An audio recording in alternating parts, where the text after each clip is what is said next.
And so I want to just speak to people who might know someone, or maybe you're in this predicament where you're living a separate life and you're playing pretend. And the question is, do you have to do that? Is there a better way? Do you have to be miserable and stay married, or is it possible for you to make small baby steps of improvement, even when things have been bad for an extended period of time? I have put everything into this relationship. What do I have to show for it? This is not what I signed up for. I'm afraid of what will happen to the kids if we get a divorce. I'm afraid of what will happen to me if I stay in this marriage. I'm not even sure that I believe in love anymore. I want to stay married, but I don't even know why, because it's not making me happy. How can I feel so alone when I'm not even single? So many people are struggling with this exact thing. We have to normalize the struggle. I mean, a perfect relationship, what is that? Does that even exist? Having a metric to gauge where you are right now. Staying in isolation, it's a death sentence. It's almost like being buried alive. Positive change just doesn't happen overnight. I mean, do you even want it to? Well, no, of course you want it to happen overnight. This is how we decide to walk in the promise of life more abundantly.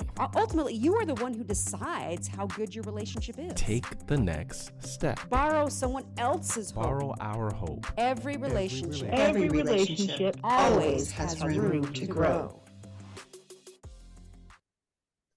Welcome to the Let's Grow Together podcast. This is the Grow in Love show with Danny and Elary.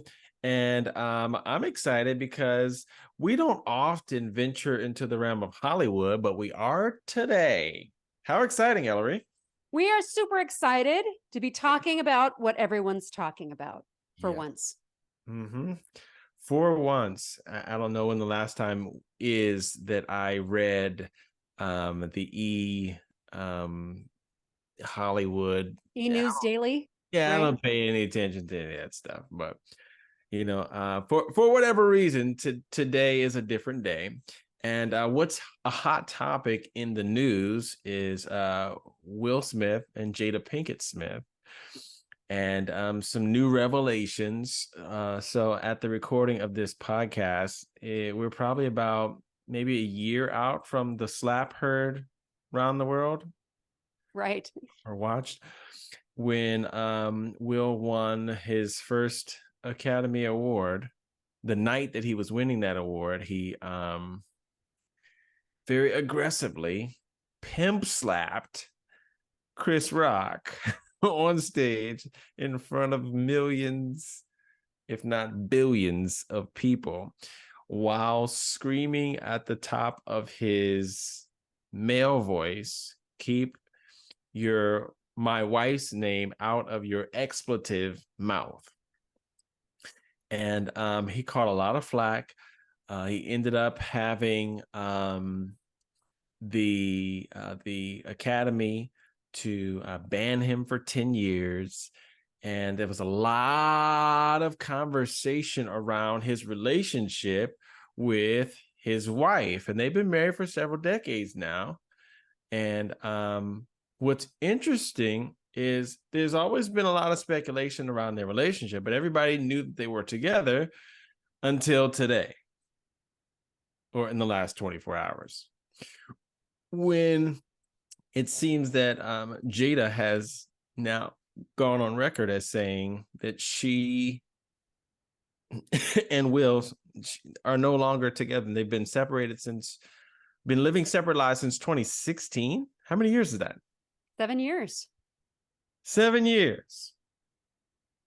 And so we want to just have some conversation and some dialogue, because not that we're tearing anyone down, but we're all about normalizing the struggle and helping others who might not necessarily see themselves in a favorable light to know that they can grow in love. Every relationship always has room to grow. And what struck me, Elary, about this particular instance is the fact that Will and Jada appear, in terms of the public eye, to be in a relationship, but apparently, allegedly, they weren't. I don't know. Is that normal to you? Do you see that often? No, I mean, not to this extent. I think it's really bizarre because it's not like no one around them didn't know.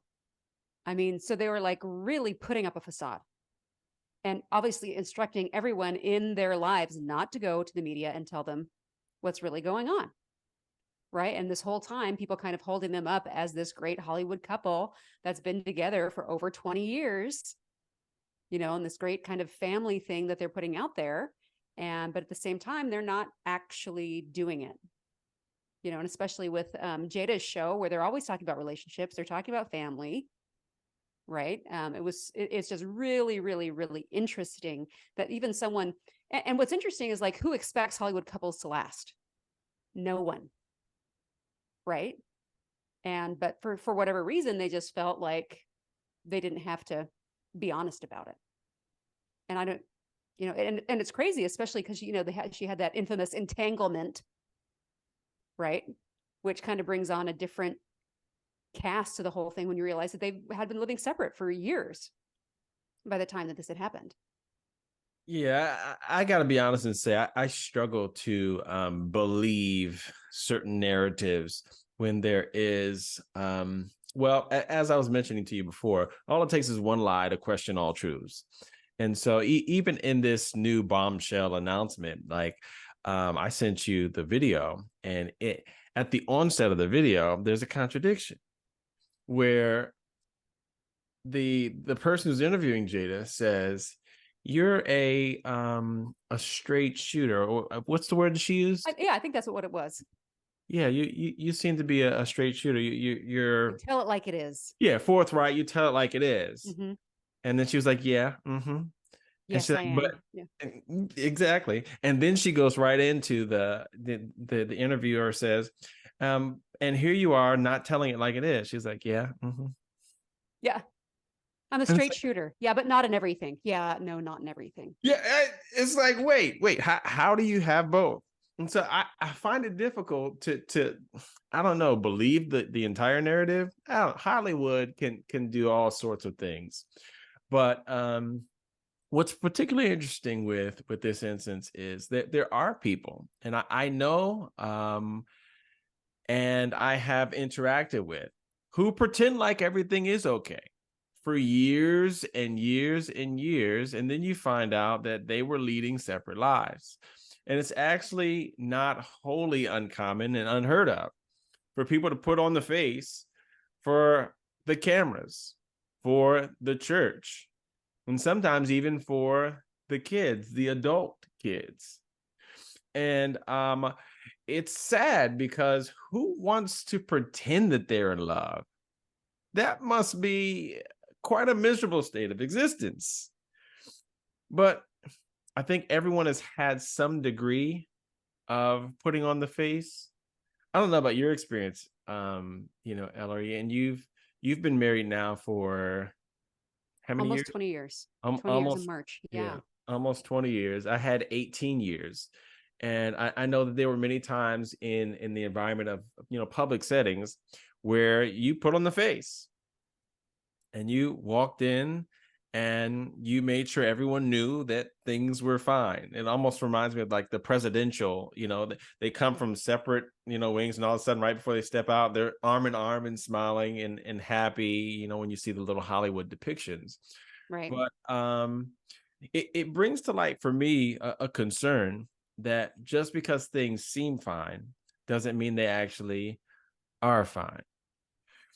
And that's something that's near and dear to me, because I know that from my own experience that people are suffering, people are hurting, and everything isn't what it seems to be from the bird's eye view. And it's sad, and I to the extent that my passion is helping people to grow in love and to see the infinite possibilities that exist. And so I want to just speak to people who might know someone, or maybe you're in this predicament where you're living a separate life and you're playing pretend. And the question is, do you have to do that? Is there a better way? do you have to be miserable and stay married, or is it possible for you to make small baby steps of improvement, even when things have been bad for an extended period of time? In this case, 7 years. Yeah. So, Yeah, absolutely. I think part of what is so important about our message is that we're normalizing the struggle, right? No relationship is, roses and buttercups all the time. People are going to go through ups and downs. People are going to have times when their relationship is strained. Anytime we're going through a transition, in any kind of life transition, having kids move out, having kids have problems, job shifts, moving, any number of these things, any of these transitions that happen, that there's a period of adjustment that happens, right? And the question is, are we going to grow, or are we going to just continually look in the rearview mirror, right? And focus on how things used to be and how now things are different. And if they're not how they were, I don't want to have anything to do with it. And what's really interesting about this idea of being able to go out in public and kind of put on this face, and when we're with our friends, we're happy to laugh at each other's jokes. We're happy to, sit next to each other and all these things. And then once we get in the car, I see silence. And it's just kind of a crazy thing, because it's like, well, we have the ability to, like, what is that? What is that? And it seems to me, I know so many couples who've mastered that, the art of, and as a trained actor, like, talk to me, Elary. Like, what is that thing that allows couples to effortlessly become Academy Award winning actors and actresses when the audience is there? well, yeah, right. It's all about the focus, right? Because that's what they're thinking about. They're thinking about, how does this look to someone else? Right. And it can be even kind of really painful. I've talked to people who've been in this circumstance, when it's like, when there are other people around, my spouse is delightful to me. My spouse is helpful. My spouse is complimentary. But as soon as that goes, soon as the company's gone, then it's back to this other bad behavior. Yeah. Right. And it's extremely painful, because you're like, I know you know how to do it. Like, you're capable of treating me like how I want to be treated, right? How really I feel like I deserve to be treated. And yet the only reason you do it is to impress other people. It almost makes it worse. Oh, yeah. Because I can see that you're capable, but what's your motive? Like, in this instance, the motive is so that you can look good in the eyes of other people, as if I don't matter at all. Right. Right. Like, and somehow looking good in front of people that you only see, however often you're seeing these people, once a week, let's say, like, that's a greater motivation than my feelings. Yeah. And oftentimes people you don't even like or have any desire to be in a relationship with it that means anything. And so, but we're here to really normalize that struggle, because it is a struggle, because there is a pressure to perform. There is a pressure to hey, how are you? Hey, you're coming up on 20 years, and I stopped a long time ago celebrating how long people have been married. Maybe that's just me, but I know a little too much now. I'd say all the time, I care not how long someone's been married. I want to know, how healthy is your relationship? Can it improve in any way? Because ultimately, it doesn't matter if you're in a relationship that lasts 5-6 decades, but you're miserable. Like, what is that?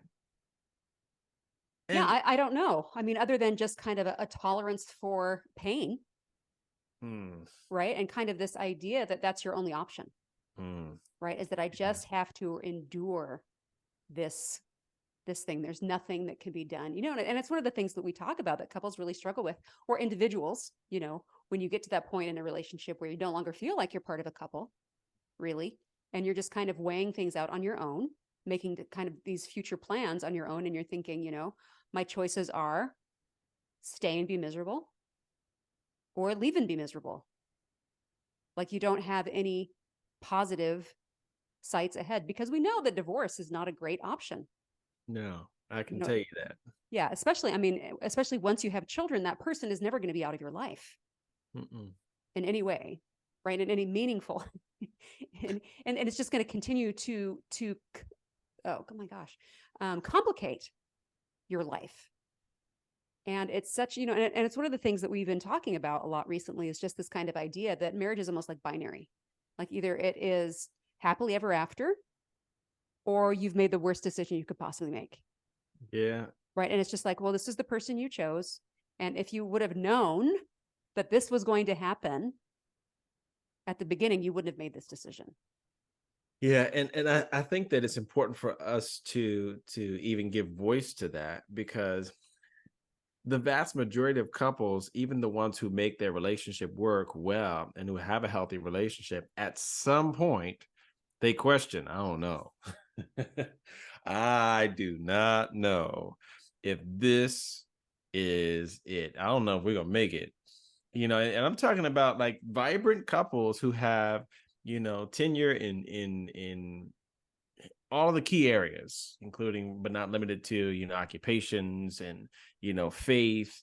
But marriage can be challenging, especially when, well, most times it's going to be challenging. It's even more challenging when you have the pressure to pretend, because pretending it takes a lot out of you. I'm not sure if you're familiar with the research that goes into the fact that how our body physiologically is not, it's not used to not telling the truth. Like it naturally is just wanting to scream whatever reality is.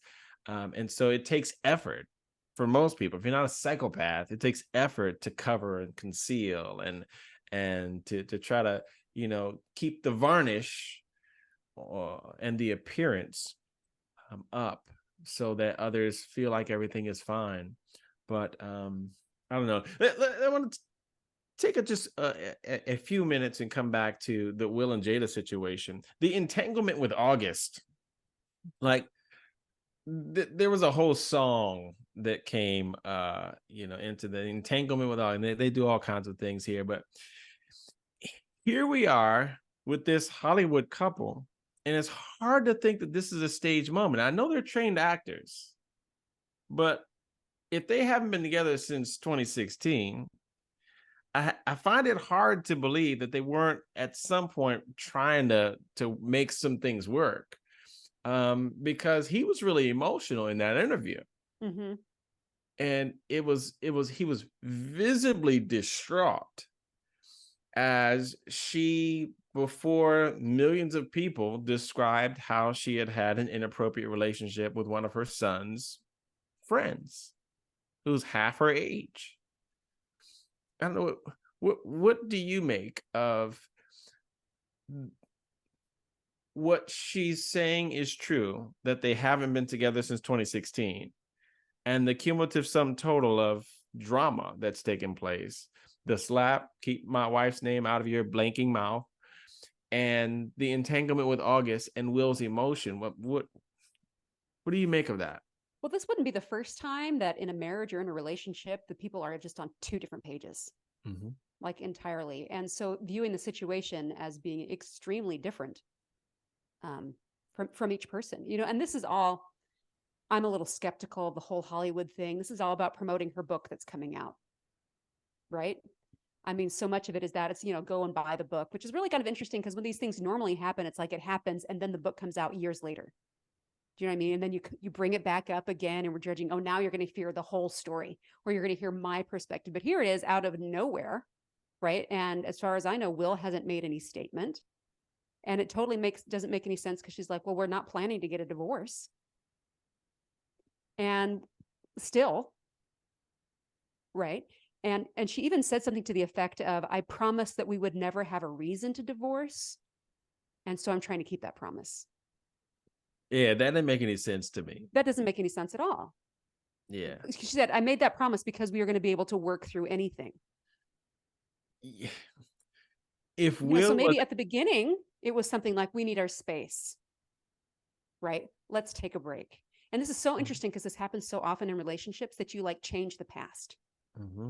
right? And this is what happens when you have new information, right? Just like you could have been very much in love with someone, and that was the story for a very long time, but then you find out that they were cheating on you or something like that. And then all those memories that used to be really great memories of kindness, right? Of consideration, of generosity, they're all now signs of lying, double-facedness, and just like, I thought you were so great, but it turns out that your motives were so bad that you're actually the worst person on the planet. And your history actually changes.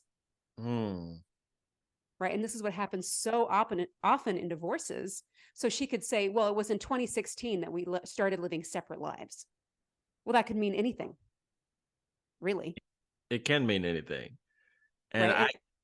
it's hard to believe anything from somebody who's confessed to being untruthful. But that's a part of many people's struggle.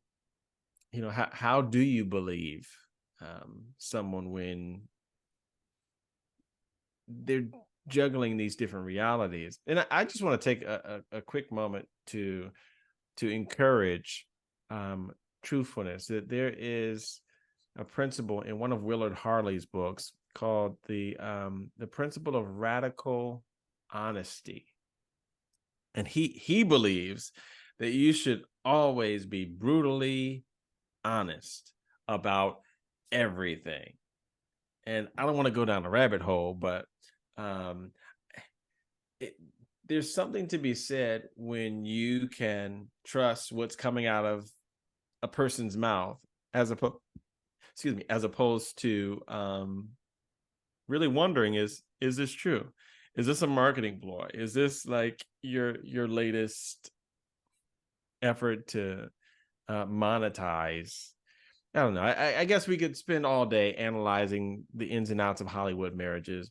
The most important thing is that for the couples who can relate to pretending, that is why we wanted to come and make this podcast. We know that you're out there. We know that you are oftentimes projecting to people who don't know the truth, the whole truth, and nothing but the truth.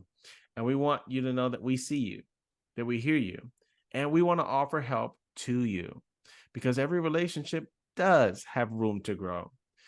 Everything that you're struggling with, I can show you someone whose relationship is stronger now because of how they handled it. You don't have to go through it. You can grow through it. But that requires something, several things, not the least of which is responsibility. Taking responsibility and owning where you are. Romantic relationships are not always easy. As a matter of fact, some have found it's the most difficult thing they've ever attempted to do in all of their lives. If you're wondering, is there something wrong with my partner? Or is there something wrong with me? The good news is you're probably pretty normal. Everyone struggles. Some just do a better job of hiding it. You can have success in this area and in that one, and struggle where it seems to matter most. Introducing the M Squad, couples fighting together for love that lasts forever.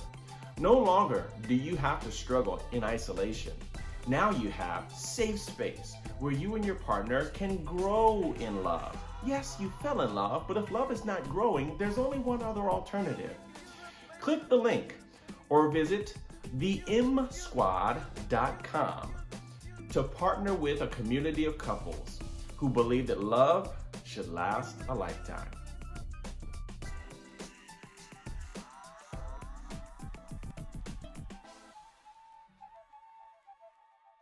Elary, can you just, I don't know, take a minute and just talk about the power of just owning and taking responsibility and ownership for where things are and how that positions us in order to do some pretty incredible things. Oh, absolutely. I think responsibility is really important as far as how you're going to be able to affect any kind of change. Right. I think about so often in our relationships, we do kind of have these moments where we're like, oh, this is the real truth. Right. And what's interesting about that is that the truth is so much kind of dependent upon what we're focusing at the time. Do you know what I mean? What do If you I'm mean by really, that? I mean that if as in any relationship at any time, you could really get yourself into a point where you are really in love with someone or that you really despise that person, depending on what you're focusing on. Right. And so it's kind of to feel like it is always one way or the other. It doesn't show a lot of emotional maturity because we can feel two different ways about the same thing. We can love someone and not like what they're doing. Right. We can still cherish our past, but be afraid about the future. Right. And so this is where it's kind of like when you're talking about, well, you've got to be honest. And so what I feel in the moment, I can be very honest about that, but it's going to be very tied to what I'm focusing on. And as far as like what is totally true, what's totally true is that two people in a relationship are both moving targets. Wow. That's actually very profound in the context of what we're talking about tonight. Two people are both moving targets. So how is it that these moving targets can get on the same page? No, yeah, I mean, absolutely. Part of it is just understanding that it's not always going to be perfect. Right. And this is what's so important while we're talking about growing in love, because it's the difference between a fixed mindset and a growth mindset. Right. If I'm always looking for some kind of sign that I married the wrong person, I'm going to find it. I'm going to find it. And if I believe that it's like one way or the other, there's nothing that I can do. Right. Because this is what's great about having a fixed mindset is that you don't have to take any responsibility other than, oh, I made the wrong decision. Or, oh, I guess I'm not supposed to be playing tennis. Right. When the actuality is actually you just need to get back out on the court and you need to keep practicing. Or maybe you need to try something else. Right. And I mean, by try something else, like try some different kind of training, try a different kind of coach, try a different approach. But it doesn't mean it's not for me. Yeah. And even while you're talking about training and coaching, like this is what people who want to excel in different aspects of life do. They pay for someone to be able to see where they are. And they have the presence to know that, hey, wherever I am, I'm not stuck there. I'm hiring this coach over here. I'm going to go through this program in order for this person to help me mobilize from where I am to this better place, to this more ideal outcome. And I want you to know that that's possible for your relationship. And there's certainly a ton of tools out there. We're not saying that we have the monopoly on them, but we do have marriagereportcard.com, which helps you get the vital signs for your unique, one-of-a-kind relationship. Because if you don't know where you are, you can't get anywhere. First step in GPS trying to get you somewhere is, hey, where are you? And then, okay, where do you want to go? But we got these two moving targets. And if we're going to succeed in getting them on the same page, we've got to figure out, okay, you are here, your partner is there. Now let's take baby steps to work on getting you towards your ideal outcome, those ultimate relationship goals. And I think that the cheat code is when you get your relationship out of isolation. When another set of eyes is able to look at that golf swing, is able to look at those patterns, look at those struggles that you've had, and be able to say to the both of you who are moving targets, hey guys, just pause for a quick second. I see that you're here. I see that you're there. But you both say that you want to be here. Let's take a baby step.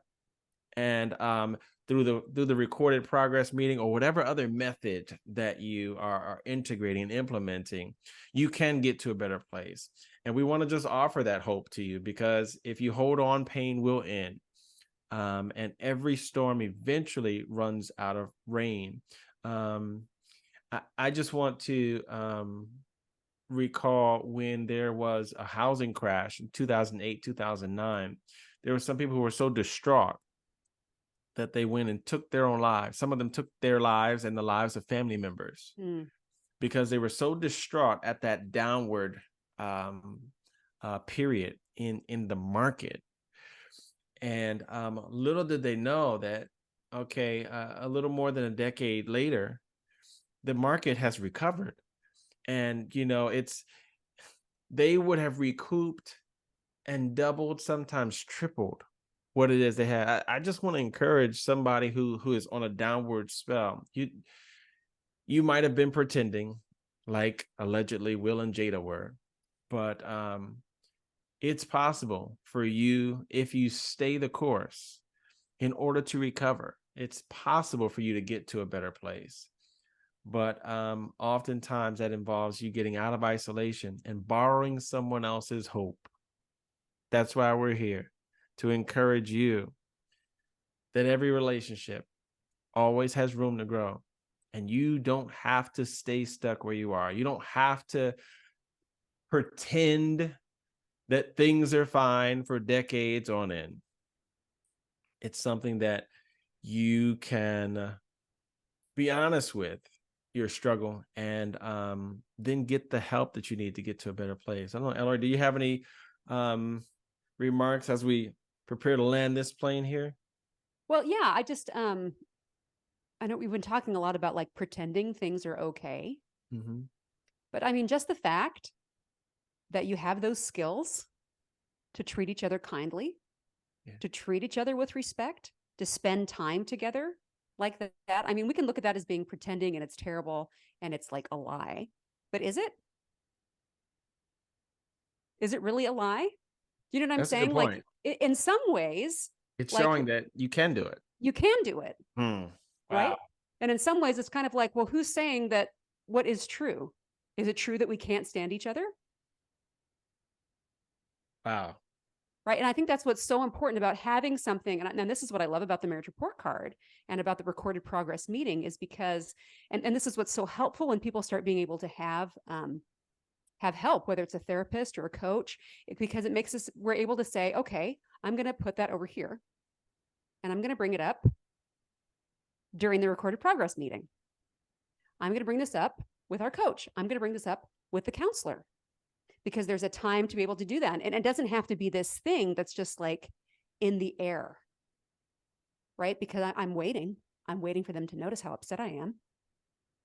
And once they're willing to talk to me about it, okay, well then maybe we'll talk about it, right? And so that something like that, it just becomes so big, and the longer that it goes on, the more difficult that it is, and the more pride you have to swallow in order to be able to do it, right? To be able to come there and, oh, I'm not going to apologize. Well, I'm not going to apologize, and it just goes on and on and on until it's just, well, now it's been a year. Well, now it's been 2 years. Now it's been 7 years, and we just can't do it.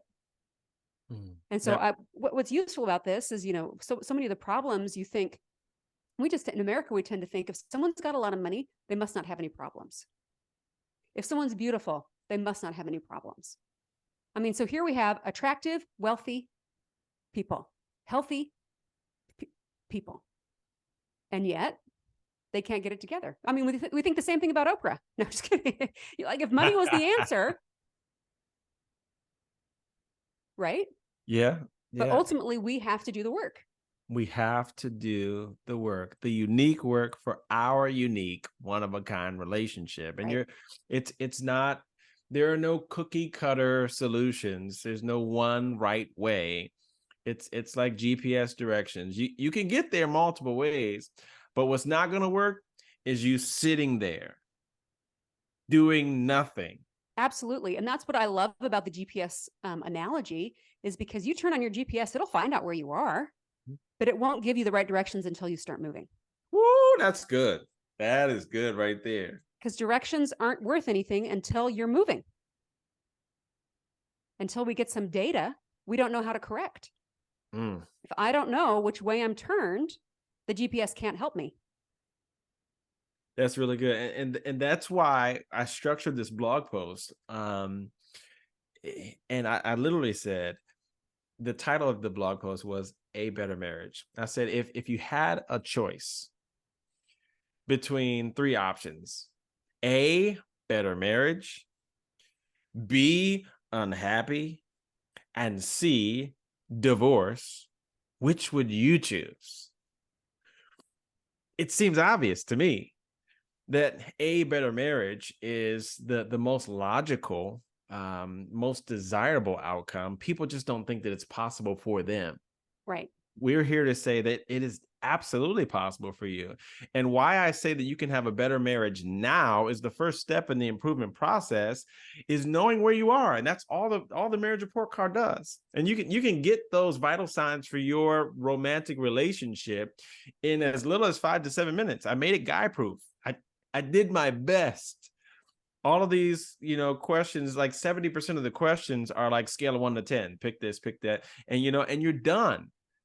And you know where you are and you have that data. And I love how you pointed out the fact that, hey, if you're moving, GPS can get you there. We want to get you moving. And so don't stay stuck in isolation. Don't think that your situation is hopeless or that you are helpless. If nothing else, you can do this. I need help. Help. I'm raising my hand. If you're not watching the video, I'm raising my hand to say, I need help. When your car battery runs out, the sign that I need help is your hood is up. You're not sitting behind the wheel pretending like everything is all right. And like, no, you're standing up. You may wave people down. At minimum, you have the hood up. Whatever the equivalent of that is for your romantic relationship, be okay with that. Understand that everyone struggles. Some just do a better job of hiding it. And we're here to say that you can absolutely get your relationship to a better place. Will and Jada, if you're listening and you're not divorced, and even if you are, we want you to know that every relationship always has room to grow. That pill of pride may get a little bigger over time, but you can absolutely swallow it. And all you need to help is a little humble pie. That humble pie will help any pill of pride go down a whole lot easier. And so we want to encourage you and continue to let you know of the many ways that we're here to support you and to bring hope, because every storm eventually runs out of rain. Show me one that didn't. Elary, you have any final remarks? No, I think that's just great. And I'm excited for us to continue to collaborate and bring on couples as they're able to talk about the struggles that they've overcome, to talk about things that they may still be facing. Yeah. Right. And that there's nothing wrong in admitting that. In fact, how much more helpful would it have been for Jada and Will to be honest about their relationship? Wow. Not just for everyone else, but for them. I'll say not either or. I'll say both and. Yeah, absolutely. For everyone else and themselves. And I still hold, as we land this plane, I still hold to the fact there's more to meets the eye. Like saying that you haven't been together since 2016 and watching you cry on red table. Yes, on the red table, and watching you lose your righteous mind, yelling and screaming expletives at the Academy Awards. There's definitely more than what we're able to see. And so don't think that the primary objective of your relationship is to put on an image, because you spend a lot more time in that house with that person. It makes sense to work on the improvement process to mobilize your relationship to a better place. Thank you for joining us for this episode of the Grow in Love show. Be sure to subscribe so you don't miss a single podcast. And remember, every relationship always has room to grow.